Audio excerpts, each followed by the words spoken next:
और तमाम मंच पर और सभा में उपस्थित हमारे सम्मानित गार्जियन, युवा साथी, माता बहन, सबको सन ऑफ मल्ला मुकेश सहनी की ओर से नमस्कार, प्रणाम साथियों। अब विशेष तौर पे एक बड़ी संख्या में मोटरसाइकिल लेकर और जिला में आपने जिस तरीके से अपनी शक्ति का प्रदर्शन किया, खास करके युवा साथी को, आप सभी को बहुत बहुत धन्यवाद देता हूँ, शुभकामना देता हूँ साथियों कि आप लोगों ने आज अच्छा कार्यक्रम किया। जबकि हमने पहले से कहा था कि ज़्यादा बड़ा कार्यक्रम न करें क्योंकि बारिश का समय है और बारिश में लोग हमें कहें कि भादों में आप ऑफिस का उद्घाटन कर रहे हैं। हम बोले भादो और कार्तिक हम नहीं सुनते हैं, हमको जिस रोज समय मिलता है उस रोज हम काम करने में लग जाते हैं। और उनसे हमने कहा कि रोड चलते हुए कहीं पे तुमको 10 लाख रुपया मिल जाए तो क्या छोड़ दोगे क्या कि भादो है नहीं उठाते हैं। तो जो दिन जिस समय तक आप सांस ले रहे हैं वो समय आपका अच्छा है। आप सभी को शुभकामना दे रहे हैं। ऐसे जिला में पार्टी के पदाधिकारी अपने घर से, प्रखंड अध्यक्ष अपने घर से या जिला अध्यक्ष अपने घर से, लोग दिन रात मेहनत तो कर ही रहे हैं, इसमें कोई किंतु परंतु नहीं है। लेकिन अभी हमने निर्णय लिया कि पूरे बिहार में पार्टी कार्यालय हर जिला में मुख्यालय में रहे ताकि वहाँ पे समाज के लोग जिला मुख्यालय जब भी आए उनको बैठने के लिए, रहने के लिए व्यवस्था हो, ताकि कहीं पे भी कुछ भी हो तो 2 घंटा आराम कर सके। यहाँ पे आए, अगर जो भी चीज़ की जानकारी हो, झंडा, बैनर, पोस्टर, जो भी चीज़ें हैं आपको यहाँ से ऑलरेडी मिल जाए। इसलिए पूरे बिहार में जिला कार्यालय का उद्घाटन किया जा रहा है। इसके करीब में आपके बेगूसराय में भी कार्यालय का उद्घाटन किया गया और मजबूती से अभी साथी ने कहा कि हम आपके साथ हैं। सब तरह के बातों ने अपने अपने तरीके से रखा। भैया, जब मैं बिहार आया उसी रोज पूरे बिहार के एक एक निषाद अपने पैर पे खड़ा हो गया और पूरे बिहार को एक संदेश दे दिया कि बिहार में हमारा नेता आ चुका है और मैं अपने नेता के साथ रहूंगा। आज पूरे बिहार में, पूरे देश में एक संदेश चला गया है कि बिहार में मछुआरा मल्लाह समाज जो है सिर्फ मछली मारने का काम नहीं कर सकता है, वो बिहार के राजनीति भी करना उनको आने लगा है।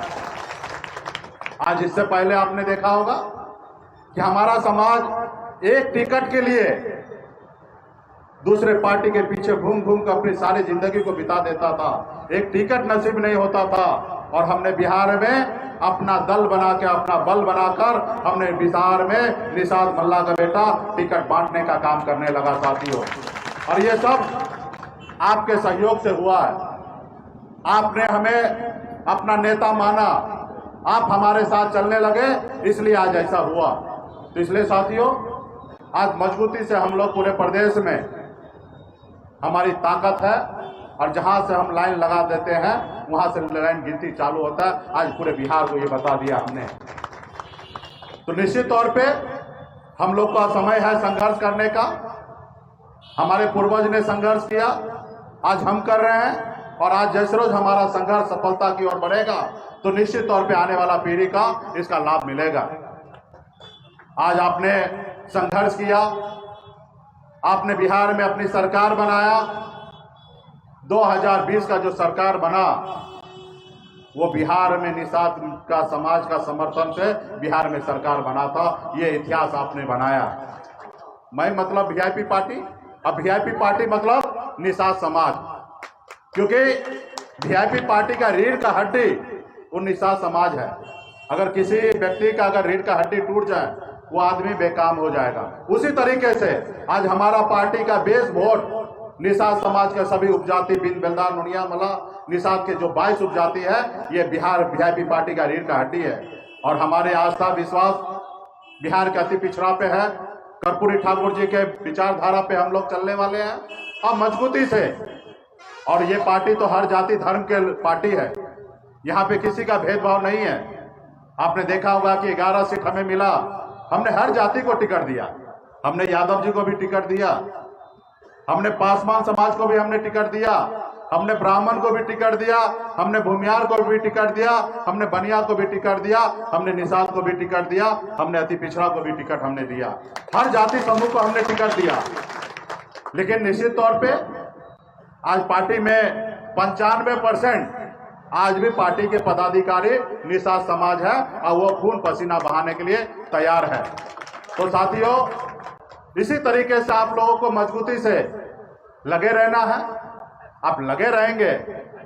आज अगर मैं मुंबई में रहता तो मैं बिहार का लीडर थोड़े बनता। आज मैं मुंबई से आया, मेहनत किया, लोगों के बीच में गया, ईमानदारी से काम किया। आज बिहार में कहीं पे किसी भी नेता से आप पूछ लीजिए कि निषाद समाज का लीडर कौन है, तो सब कहेगा कि सन ऑफ बल्ला मुकेश सहनी है। ये हमने कर दिखाया। तो ये आपको मजबूती से आपको काम करते रहना है और आप अपने आने वाले पीढ़ी के लिए, हक अधिकार के लिए जैसे संघर्ष कर रहे हैं, उसी तरीके से आपका दुश्मन भी बहुत बड़ा है। आपने देखा कि आपने सरकार बनाया और जब एनडीए का बैठक होता था, जब ऊपर का लाइन में 4 कुर्सी लगता था और सामने में विधायक, मंत्री, सांसद, ये विधान परिषद सदस्य ये सामने में बैठते थे और जब ऊपर के मंच पे बैठने का समय आता था तो 4 में से एक आपका भाई, आपका सन ऑफ बल्ला भी उस लाइन में बैठता था। लेकिन उन लोगों को पसंद नहीं आया जिन लोगों ने आजादी के 75 साल बीतने के बाद भी उन्होंने अपने पैरों के तले आपको दबा के रखा था, आपको गुलाम बना के रखा था, आपके पैर में बेड़ी बांध के रखा था कि हमेशा ये गुलाम बन के रहे और मैं जिधर कहूं उधर ये वोट गिराए। ऐसा गुलाम आपको बना के रखा था। उसको अच्छा नहीं लगा कि मेरे बराबरी मुकेश सहनी करने लगा, एक मल्ला का बेटा हमारी बराबरी करने लगा। जिस कुर्सी पे हम बैठते हैं उस कुर्सी के बगल में मुकेश सहनी बैठने लगा। और फिर उन्होंने क्या किया? आपके पार्टी को तोड़ दिया, आपके विधायक को खरीद लिया और आपको रोड पे ला दिया। लेकिन हम लोग संघर्ष करने वाले लोग हैं, ऊपर वाला भी हमारे साथ था और है।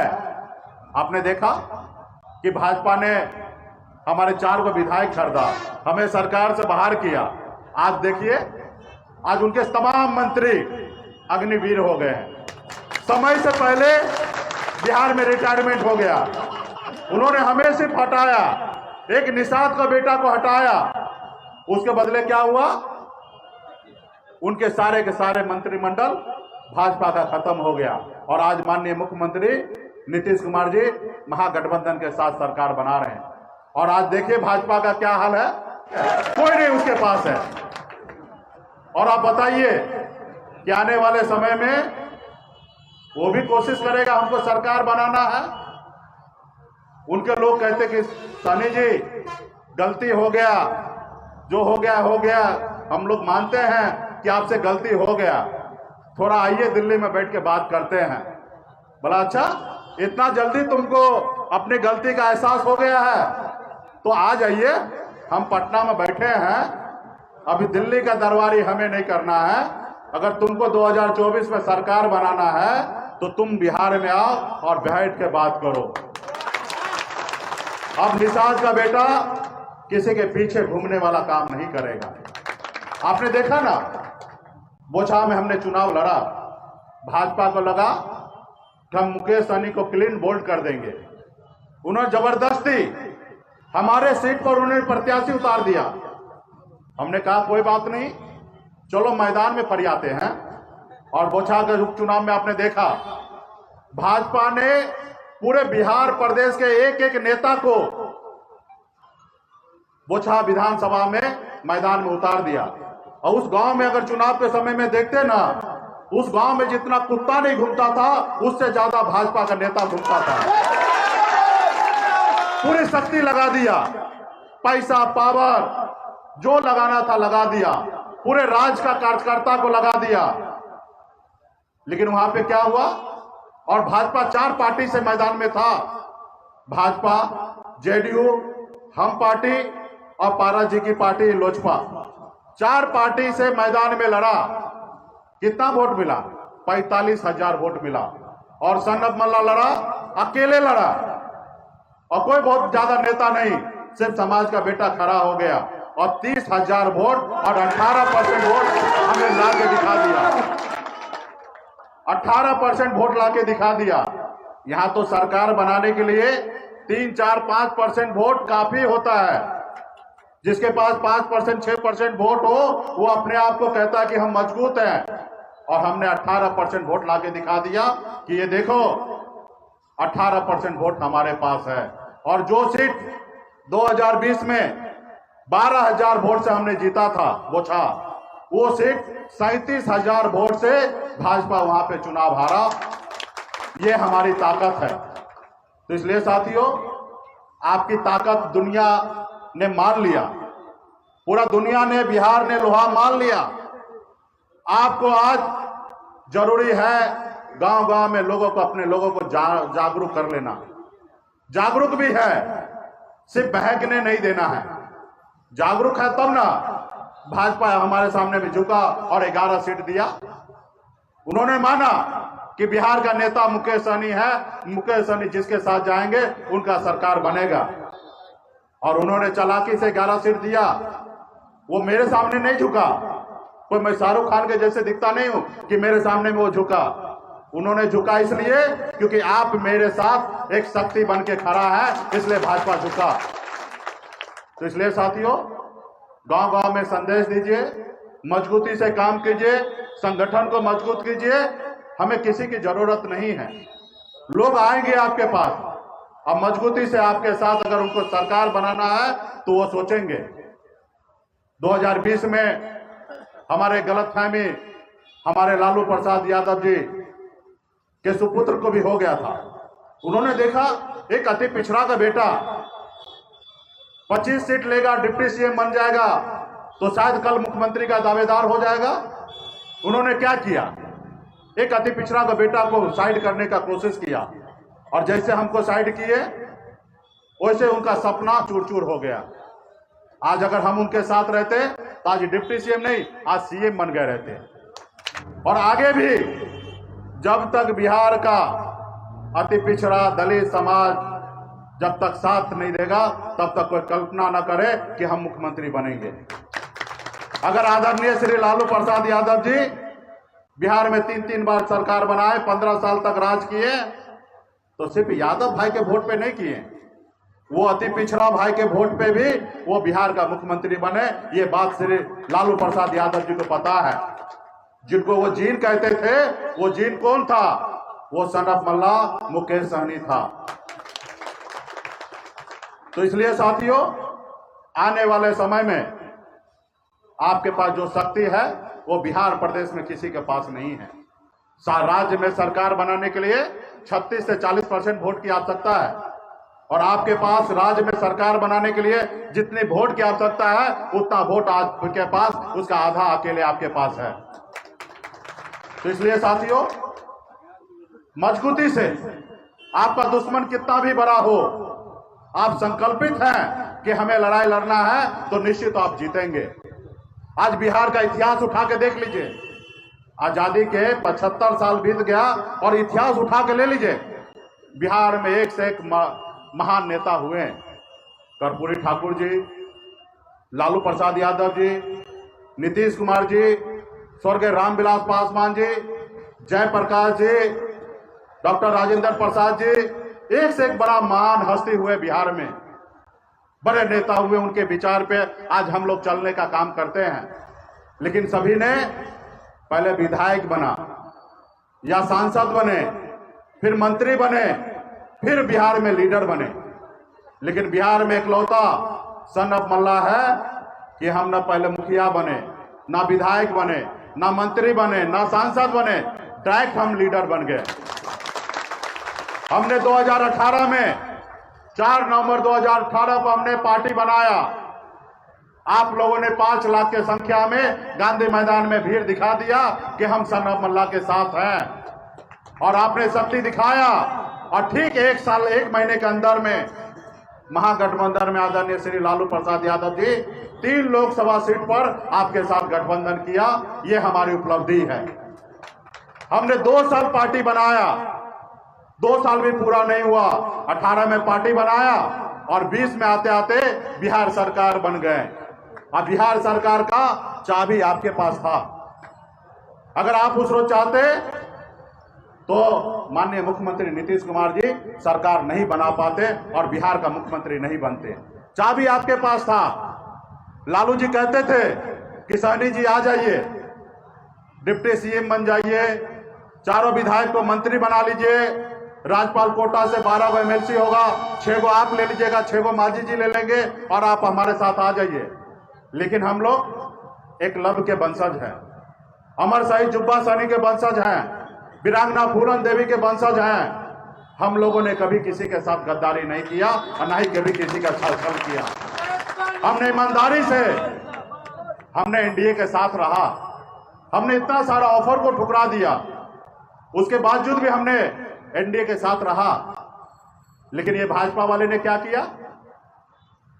हमारे साथ छल किया। तो समय आएगा, ईद का जवाब हम लोगों को पत्थर से देना है भैया। और आप तो सब देख लीजिए कि आज वो कहां है। अगर उनको किनारा लगना है तो बगैर सहनी का किनारा वो लग ही नहीं सकता बिहार में। इसलिए साथियों, आपके पास जो ताकत है, शक्ति है, जैसे हनुमान जी के पास जो शक्ति था, उनको पता नहीं था कि हम 7 समुंदर पार कर सकते हैं। उनको याद दिलाया गया कि आपके पास बहुत शक्ति है और 7 समुंदर पार कर सकते हैं। उसी तरीके से बिहार में अति पिछड़ा समाज में निषाद समाज के पास वो शक्ति है, वो ताकत है कि अपने दम पर बिहार में सरकार बना सकते हैं। और समाज की बात तो क्लियर है, जब तक वो तोड़ जोड़ नहीं करेंगे तब तक सरकार नहीं बनेगा। लेकिन बिहार में अति पिछड़ा समाज ऐसा ताकत है कि 35% वोट बैंक अपने पास रखते हैं। खाली कर्पूरी ठाकुर जी के विचार पे चलना है। और जब तक कर्पूरी ठाकुर जी के विचार पे चलेंगे तो निश्चित तौर पे आने वाले समय में अपने दम पर सरकार बनाएंगे। और हमने तो कहा है भाजपा वाले को, अगर तुम पहाड़ हो तो मैं दशरथ मांझी हूं, जब तक तुमको तोड़ूंगा नहीं तब तक तुमको छोड़ूंगा नहीं। इसलिए साथियों, आने वाले समय में बहुत सारा कार्यक्रम करना है। आज बूथ स्तर पर हम लोगों ने बहुत हो गया। मुंबई से आया, आप लोगों के बीच में घूमा, आप लोगों ने भी झंडा लिया, मोटरसाइकिल लिया, खून पसीना बहा के मेरे पीछे लग गए और हर लड़ाई में साथ दिया। और हम लोगों ने इतिहास रच दिया, हर तरह का उपलब्धि हमने हासिल कर लिया। लेकिन अभी हमें एक प्लानिंग वे पे काम करना है। अभी हमें पॉलिटिकल पावर हमें चाहिए। आपके अगर जिंदगी में हजारों समस्या है, उसका एक ही दवा है, राजनीति में आप आगे आइए। जैसे लालू प्रसाद जी को पूरे बिहार के यादव भाई ने नेता माना, और जब नेता माना तो 15 साल बिहार में सरकार बनाए। और आज बिहार में कह सकते हैं कि आज 95% यादव भाई का जिंदगी में कोई तकलीफ नहीं है। गरीबी तो हर समाज में है, लेकिन मैक्सिमम लोगों को हर तरह का इलाज हो चुका है। आने वाले समय में भी आप भी पावर सत्ता में आइए, हर तरह का इलाज होगा। एक व्यक्ति ने पूछा, एक हमारे दलित भाई से, उनसे कहा कि अंग्रेज से पहले वाला समय अच्छा था या अंग्रेज का समय जो था वो अच्छा था, या देश आजाद होने के बाद आज का समय अच्छा है, आप बताइए। तो उन्होंने कहा कि अंग्रेज से पहले हम आदि मानव थे, पूरा मानव नहीं थे, हम आधा मानव थे। हमको पढ़ने का अधिकार नहीं मिलता था, हमको बराबरी में बैठने का अधिकार नहीं मिलता था। अंग्रेज आए, हमको पढ़ने का अधिकार दिया, हमको बराबरी में बैठने का अधिकार दिया, हमारे हाथ से पानी पीने लगा। हम कह सकते हैं कि अंग्रेज से पहले जो समय था वो मेरे लिए अच्छा नहीं था, अंग्रेज का समय जो था वो ज्यादा हमारे लिए अच्छा था। और उसके बाद आज का आजादी तो हमें मिला है। आज भी हमारा भाई समाज बड़ी संख्या में आधी मानव की जिंदगी जी रहा है। आज भी उनके पास रहने के लिए घर नहीं है, उसके बच्चे अच्छे स्कूल में पढ़े उसके लिए उसके पास व्यवस्था नहीं है, अच्छे हॉस्पिटल में उसको इलाज हो, गरीब व्यक्ति है तो उसका इलाज के बगैर वो मर जा रहा है। तो आज भी कह सकते हैं कि हम पूरा इंसान नहीं है, आधी मानव है। ये बात सच है। आज भी बिहार में कोने कोने में घुस जाइएगा, देहात में, तो आज भी हमारा पिछड़ा समाज, दलित समाज में बहुत ऐसे वर्ग जो है वो आज गरीबी की जिंदगी जी रहा है। कह सकते हैं कि वो पूरा मानव नहीं है। इसको आज आपको और हमको लड़ाई लड़कर, संघर्ष कर हमें उनको आगे बनाना है। आज जैसे हमारे अम्बेडकर साहब ने हमारे लिए संविधान बना के दिया, आज संविधान का अगर ताकत नहीं होता तो आप कल्पना कीजिए कि आप कहां होते। आज अगर हमें ओबीसी का आरक्षण नहीं मिलता तो आज आप कहां रहते। मंडल कमीशन लागू नहीं होता तो आज आप कहां रहते। इसलिए साथियों, आप संघर्ष करेंगे तो आपके आने वाला पीढ़ी चैन से सोएगा। अगर आप संघर्ष नहीं करेंगे तो आपके आने वाला पीढ़ी भी डर डर ठोकर खाएगा। साथियों, इसलिए आज मैं अपनी जिंदगी का बेहतर समय छोड़कर, ऐशो आराम की जिंदगी जीता था मुंबई में, उसको छोड़कर आज आपके बीच में आया हूं। अपने लिए नहीं, अगर मुझे ही अगर जीना रहता तो मुंबई में बेहतर जिंदगी जीता, बिहार नहीं आता। आज मैं आया हूं आपके हक अधिकार की लड़ाई लड़ने के लिए। आज भाजपा से भी जो लड़ाई हुआ था वो क्यों हुआ? उनको गुलाम चाहिए था, वो प्रेशर देता था कि सनी जी आप अपना पार्टी को भाजपा में विलय कर लीजिए और आपको हम देश का सबसे बड़ा नेता बनाएंगे। हम कहते थे नहीं, आप हमारा आरक्षण लागू कीजिए, फिर हम विचार करेंगे। ये पार्टी हमारा अकेले का नहीं है, ये पूरे बिहार के निषाद समाज खून पसीना बहाकर ये पार्टी बनाया है। इस पार्टी को हम क्यों विलय कर देंगे? हाँ, एक बार आरक्षण लागू कीजिए। अगर बंगाल में निषाद को आरक्षण मिल रहा है, दिल्ली में आरक्षण मिल रहा है, वो आरक्षण बिहार में लागू कीजिए, फिर हम विचार करेंगे। और आरक्षण आप लागू नहीं करेंगे तो हम संघर्ष करेंगे, लड़ाई लड़ेंगे। हम जिस रोज हमारे पास ताकत होगा उस रोज हम दिल्ली में पहुंचकर अपनी आरक्षण लागू करा लेंगे। हम पार्टी विलय नहीं करेंगे, और हमने पार्टी विलय नहीं किया तो उन्होंने तोड़ दिया। आज मैं पार्टी विलय कर लेता तो आज भाजपा का बड़ा नेता रहता, लेकिन मैंने आपके लिए संघर्ष करने के लिए मैं आया हूं। मैंने नजदीक से गरीबी देखा है। एक गरीब मछुआरा परिवार में जन्म लिया मैंने। पिताजी दादाजी सब मछली मारते थे, ऐसे परिवार में मैं जन्म लिया। मुंबई जैसे शहर में 900 रुपया महीने पे नौकरी करता था। मैंने गरीबी नजदीक से देखा है। 30 रुपया रोज पे मजदूरी करता था, लेकिन आप लोगों का आशीर्वाद से शायद इसी समय के लिए, इसी देरी के लिए ऊपर वाले ने हमें कामयाब मुंबई जैसे शहर में बनाया। और जब मैं कामयाब हुआ तो मैं अपने लोगों के लिए मैं आज मैं आपके बीच में हूं। तो इसलिए साथियों, लोग आएंगे, आपको गुमराह करेंगे, तरह तरह के बातें करेंगे, लेकिन आपको पॉलिटिक्स करना है, राजनीति करना है।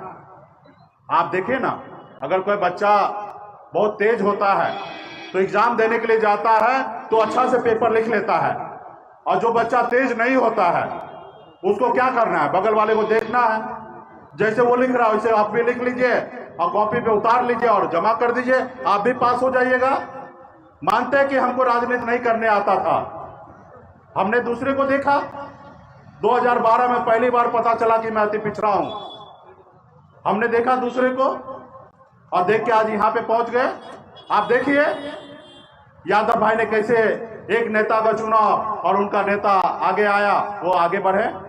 पासवान समाज में देखिए एक नेता को चुना, नीतीश जी को उनका समाज ने चुना और सत्ता पावर में आके अपने लिए भी काम किए और दूसरे के लिए काम किए। जब पावर में आएंगे तो निश्चित तौर पे आप अपने लिए भी काम करेंगे। जो काम के लिए दूसरे को गिरगिराते हैं कि सर ये काम कीजिए, वो काम खुद कर लीजिएगा और दूसरे समाज को भी भला कीजिएगा। और आज की तारीख में पहले राजा महाराजा हुआ करता था, रानी के कोख से जब बच्चा जन्म लेता था वही बच्चा राजा बनता था। लेकिन ये लोकतंत्र है, जिसके पास ज्यादा वोट है वही व्यक्ति राज्य का मुख्यमंत्री होगा या देश का प्रधानमंत्री होगा। अब वोट हमारे पास है। आजादी के 75 साल से आप और हमारा पूर्वज वोट गिराते आए हैं, लेकिन परिणाम क्या मिला? लेकिन जब आप और मैं खड़ा हो गया तो ये भाजपा वाला ने झुका और 11 सीट दिया, या उससे पहले महागठबंधन ने 3 लोकसभा से आपसे पार्टनरशिप किया कि आपको यहाँ पे हम वोट देंगे और आप यहाँ पे हमें वोट देना और मिलजुल के हम सरकार चलाएंगे। इसलिए साथियों, आपके वोट को ताकत को समझना है और आपस में भाईचारा बनाना है और आपस में संगठित रहना है। और आने वाले समय में वो दिन दूर नहीं है कि बिहार में निषाद का बेटा 1 नंबर कुर्सी पे बैठेगा। वो दिन दूर नहीं है साथियों। और आज संकल्प लेंगे, 5 साल लगेगा, 10 साल लगेगा, 20 साल लगेगा, 50 साल लगेगा, लेकिन वो पूरा होगा। जब आप संकल्प ही नहीं लेंगे तो पूरा नहीं होगा। आज आपने दल बनाया तो आज आपके पास बल आ गया और आने वाले समय में समस्या का हल होगा। हम 7 दिन तक आमरण अनशन में बैठे पटना में। हमने कहा कि ये समस्या है मछुआरा का, कोई सुनने के लिए नहीं आया। और जब मैं संघर्ष किया, 2020 में सरकार बनाया और उस विभाग का मालिक बन गया, और जो जो मेरे सामने में तकलीफ था, समस्या था, उस सबको दूर करने लगा। अब भाजपा ने देखा कि मुकेश सहनी अगर अपने समाज में अगर हीरो बन गया, ऑलरेडी हीरो तो है ही और काम कर लेगा, एक बड़ा हीरो बन जाएगा, तो फिर क्या होगा? जैसे नीतीश कुमार जी पिछड़ा वोट को अपने पक्ष में कर लिया 15-20%, और जैसे 15-20% उनके पास वोट आ गया तो भाजपा 20 साल से माननीय मुख्यमंत्री नीतीश कुमार के पीछे पीछे चल रहे हैं। अगर उसी तरीके से अगर मुकेश सहनी के पास भी ये 15-18% वोट अगर उनके पास मजबूती से उनके साथ अगर आ गया, जुट गया, तो शायद हमें भी आने वाले समय में, मुकेश सहनी तो 30 साल 35 साल राजनीति करने वाला है और 35 साल तक इनके पीछे पीछे चलना पड़ेगा। भैया चलना तो पड़ेगा। अगर हम जागरूक हो जाएंगे, हमारे पास 18% वोट अपना ताकत हो जाएगा, तो आपको तो पीछे चलना ही पड़ेगा। आप मानिए तो ठीक है, नहीं मानिएगा तो अपने घर, हम अपने घर। तो इसलिए साथियों, उन्होंने देखा कि एक अति पिछड़ा का राजनीति खड़ा हो रहा है, इसलिए आपके साथ राजनीति हत्या किया। तो साथियों, हम घबराने वाले नहीं हैं। पूरे बिहार में मजबूती से इसी तरीके से संगठन पार्टी को मजबूत कीजिए और आने वाले समय में 2024 है, लोकसभा का चुनाव आने वाला है, बूथ स्तर पे कमेटी बनाइए। आप 2019 में अगर यहाँ पे खगड़िया लोकसभा में अगर आप चूक गए तो उसका एक कारण था कि आप जमीन पर संगठन नहीं बनाए थे।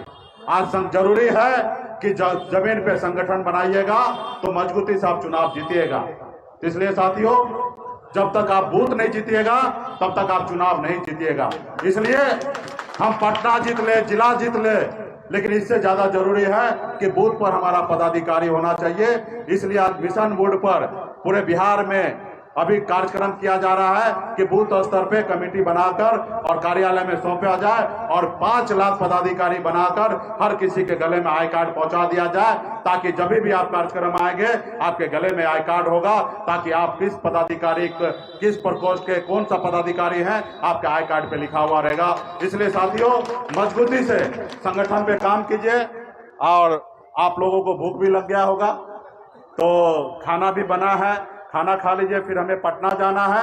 और एक अच्छे रणनीति से हमने कहा ना कि जो अगर आपको नहीं समझ में आता, दूसरे को देखिए कि आरजेडी के लोग कैसे नेतागिरी कर रहे हैं, भाजपा के लोग कैसे नेतागिरी कर रहे हैं, जेडीयू के लोग कैसे नेतागिरी कर रहे हैं, वैसा आप कीजिए। और निश्चित तौर पे वैसे करके वो आगे बढ़े हैं तो आप भी आगे बढ़ेंगे। तो इसलिए साथियों, मजबूती से संगठन को मजबूत कीजिए और पार्टी के सभी कार्यकर्ता को, खास करके खगड़िया जिला के सभी पदाधिकारी, जिला अध्यक्ष, सभी पदाधिकारी को विशेष तौर पे धन्यवाद देता हूं कि हमने तो कहा छोटा सा कार्यक्रम कीजिए, बारिश का समय है, लेकिन आपने बड़ा कार्यक्रम किया, शक्ति प्रदर्शन आपने किया है। और ये आपका टेलर है। आने वाले समय में हम 50 को रैली कराएंगे पूरे बिहार में, और रैली होगा और संकल्प लिया जाएगा। जैसे यहाँ पे आप बैठे ना हजारों की संख्या में, सब आदमी को जैसे मंत्री बनने के समय शपथ लेते हैं ना, उसी तरीके से आने वाले समय में 25 जुलाई 2023 से लेकर और 4 नवंबर 2023 तक एक पूरे बिहार में हर घर संकल्प अभियान चलेगा। हर एक व्यक्ति को अपने कुल देवता को, अपने पूर्वज को कसम खाना है, शपथ लेना है कि हमको 24 और 25 में वीआईपी पार्टी के कहने पे चलना है। और पूरे बिहार में आप मैसेज दे दीजिएगा कि हम संकल्पित हो गए। क्योंकि कुछ पॉलिटिकल पार्टी के लोग सोचते हैं कि अरे इतना मेहनत कर रहा, करने दो, चुनाव के टाइम में इसके गांव में जाएंगे, निषाद बस्ती में जाएंगे, 2 लाख 4 लाख रुपया बांट देंगे और पूरा वोट हम ले लेंगे। तो हमने कहा भैया उसका भी दवाई करेंगे। जब एक एक गांव में, एक एक घर में लोगों से संकल्प करा लेंगे, जो निषाद बाबा केवल को मानते हैं, मुझे लगता कि बाबा केवल का अगर शपथ ले लेंगे, बाबा कोयला महाराज का शपथ ले लेंगे, बाबा कमला जी का शपथ ले लेंगे, वो मुझे लगता है कि 10 लाख रुपया भी देंगे उनको तो वो बदलने वाला नहीं है और वो काम वही करेगा। इसलिए आने वाले समय में हम ऐसे संकल्प दिलाएंगे। आप सुनते होंगे कि ताजमहल बनाने वाला जो कारीगर था उसको हाथ काट लिया गया था, ये आप लोग सुने होंगे, लेकिन नहीं, हाथ नहीं काटा गया, उनसे उस समय में लिखित लिया गया कि आप जो काम यहाँ पे किए वो काम भारत में, दुनिया में कहीं नहीं कीजिएगा, आप एग्रीमेंट कीजिए। उन्होंने एग्रीमेंट कर दिया। एग्रीमेंट का मतलब हुआ कि वो आदमी कभी कहीं काम करवे नहीं करेगा तो उसका हाथ कट गया। उसी तरीके से हम लोग अगले साल संकल्प करवाएंगे, यानी कि आप अपने वादे से मुकर नहीं सकते हैं। आपने एक बार संकल्प ले लिया कि वीआईपी पार्टी के साथ मरते दम तक साथ रहेंगे, तो आपको साथ रहना है। तो इसलिए वो काम कराएंगे ताकि आपके हाथ में भी वोट नहीं होगा, क्योंकि वोट तो आप गिराएंगे लेकिन वो वोट आपका नहीं होगा, वो वोट वीआईपी पार्टी का होगा। और ये साबित कर दीजिएगा आने वाले समय में दिल्ली वाले को, जो दिल्ली में है ना, जो सरकार चला रहे हैं, आने वाले समय में बहुत तकलीफ होगा और बिहार में 40 में से 40 सीट उनको हारना पड़ेगा, क्योंकि हम लोग रणनीति बना रहे हैं। हम लोग आने वाले समय में ऐसे कुछ करेंगे, बदला भी तो लेना है ना, तो इसलिए आप समय का इंतजार कीजिएगा। एक मजबूत रणनीति बना के देंगे और हमारा जो नाव है वो किनारा लगेगा। आपने देखा होगा 2020 में हमने गठबंधन तोड़ा और 12 घंटे में नया गठबंधन बना के दिया। ये सनत मल्ला का रणनीति है साथियों। तो इसलिए हम जो आने वाले समय में करेंगे वो आने वाले समय में इतिहास में लिखा जाएगा। ऐसा कुछ हम करने के लिए जाएंगे साथियों। इससे पहले आप लोगों को गांव में, टोला में, पंचायत में, प्रखंड में अपने आप को मजबूत होइए। आप पार्टी का कमेटी बना के जल्द से जल्द आप लोग पटना कार्यालय में पहुंचाइए और 5 लाख निषाद परिवार को आजीवन पार्टी का लाइफ टाइम मेंबर बनाने के लिए ये अभियान हम लोग चलाएंगे अक्टूबर के बाद। पहले प्रखंड लेवल पे कमेटी बनाइए और लाइफ टाइम मेंबर, एक बार आप सदस्य बन गए, पूरे जिंदगी भर जब तक आप धरती पर जिंदा रहेंगे तब तक पार्टी का आप लाइफ टाइम मेंबर सदस्य बनेंगे। ऐसा अभियान आने वाले समय में चलाएंगे। बहुत बहुत धन्यवाद पार्टी के सभी साथी को, बहुत बहुत धन्यवाद। आप लोगों ने बहुत ही अच्छा कार्यक्रम किया और आने वाले समय में बड़ा कार्यक्रम इसी तरीके से करते रहिए। जिला में बैठक करते रहिए और जिला में जो भी समस्या हो, जिला पार्टी के पदाधिकारी मजबूती से अपने लोगों को एक एक काम करते रहिए ताकि पार्टी के ऊपर भरोसा हो। नमस्कार, मैं हूं मानक गुप्ता। अगर आपको हमारा ये वीडियो पसंद आया हो तो इसे लाइक और शेयर जरूर करें और हाँ, हमें सब्सक्राइब और फॉलो करना ना भूलें ताकि आप देश और दुनिया की कोई खबर मिस ना करें। तो जुड़े रहिए हमारे साथ और देखते रहिए न्यूज़ 24।